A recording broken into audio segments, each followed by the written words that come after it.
মনিরামপুর উপজেলা পরিষদ নির্বাচনের মহিলা ভাইস চেয়ারম্যান প্রার্থী হিসেবে মনোনয়ন দাখিল করলেন পৌর যুব মহিলা লীগের সভাপতি ডাক্তার সুরাইয়া আক্তার ডেইজি।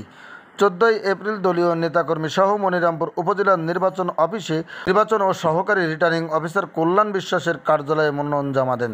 বিস্তারিত ভিডিও চিত্রে। আজ আমি ডাক্তার সুরাইয়া আক্তার ডেইজি। আমি এবার আসন্ন উপজেলা নির্বাচন 2024 নির্বাচনে অংশগ্রহণ করছি মহিলা ভাইস চেয়ারম্যান পদপ্রার্থী হিসাবে। আজকে আমি মনোনয়নপত্র জমা দিলাম। আর আমি আশাবাদী যে যেহেতু 17টা ইউনিয়ন ইতিমধ্যে আমি ঘুরেছি, শেষ করেছি, সকল সাধারণ মানুষের সঙ্গে আমি কথা বলেছি, তাছাড়া সর্বশ্রেণীর মানুষের সঙ্গে আমার কথা বলার সুযোগ হয়েছে। প্রত্যেকটা মানুষই হচ্ছে প্রত্যেকটা প্রার্থীর বা প্রত্যেকটা জনগণের হচ্ছে একটা প্রার্থীর মূল শক্তি। আমি জানি যে সর্বপর্যায়ে জনগণ আমার সঙ্গে আছে, তারা আমাকে তাদের সঙ্গে কথা বলে আমি যেটা বুঝেছি সেটি হচ্ছে আমি বিপুল ভোটে আল্লাহ চাইলে জয়লাভ করব ইনশাল্লাহ।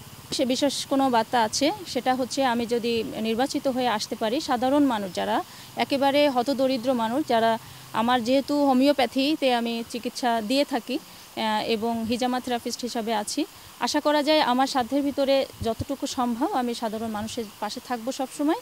তাদের জন্য যতটুকু করা প্রয়োজন আমার কোথাও কোনো কমতি থাকবে না।